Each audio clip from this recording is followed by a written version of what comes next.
Magandang oras mga kababayan, mga ka-Golden Boy. Meron tayong na ibang content dito. Ito hindi gera, kundi ito pala yung ginagawa ng crew ng isang aircraft carrier ng Amerika. Ito yung Nimitz aircraft carrier na minsan na-assign dito sa WPS. Minsan umi-standby yan dito eh. Nimitz class aircraft carrier. Ayan no. Kapag break time pala nila ay meron silang panahon para sa banding-banding. Katulad nito, lahat ay pwedeng maliligo dyan sa malinis na karagatan, no? Grabe, babae at lalaki. Tampisaw sa priskong tubig. Ayan, no? At hindi lang yan, meron pa silang mga ano pala dyan.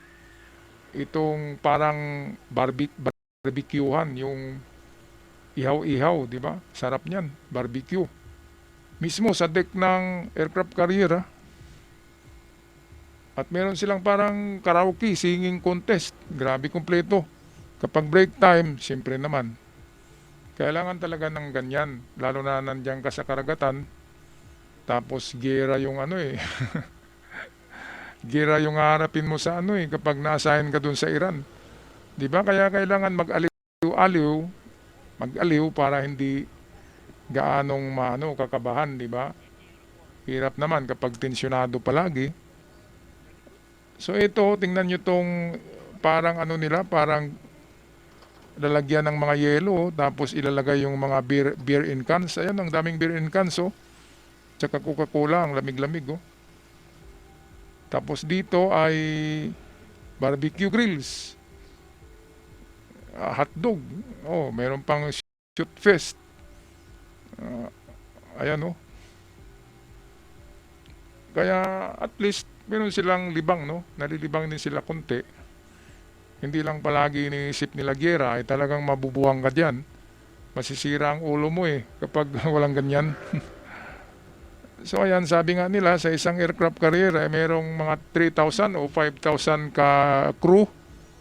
Kasama na dyan ang mga kusinero at mga engine crew, mga engineers at iba pa dyan. Hindi naman lahat nandyan ay sundalo, di ba? Mayroon ding mga chef, mga cooks, mga waiter, utility boys, yung mga ganun, di ba? Mga janitor, tagalinis. Mayroon pang golfo. Okay.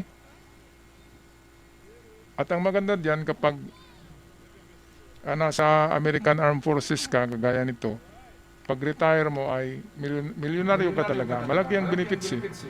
Kaya karamihan ng mga milyonaryo na retired American Army or Navy ay dito talaga sa Pilipinas mag-asawa o gagawa ng bahay dahil ang dolyar ay napakalaking pera dito sa Pilipinas, di ba? $1 million ay napakalaki na sa Pilipinas.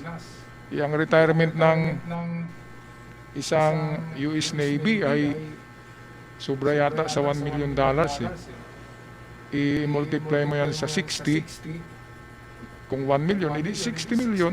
Kung $2 million yung kanyang retirement, 120 million. Tiba-tiba na, mga kababayan. Kaya sigurado ako dito, balik tayo, sigurado ako dito sa aircraft carrier na to na Nimitz, USS Nimitz, ay merong mga Pilipino dyan, hindi nga lang napokus sa camera eh. Kaya mabuhay, kudos ang ating mga crew members dyan na mga Pilipino sa US Navy.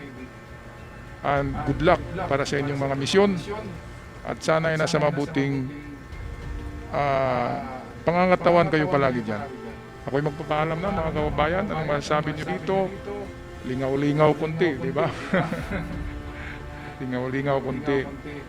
Pag-i-comment na lang sa ating comment section at sa mga bago pa lamang sa channel, click nyo na lang ang natin subscribers button dahil malaking tulong yan at ako'y magpapasalamat sa lahat. Maraming salamat. God bless us all.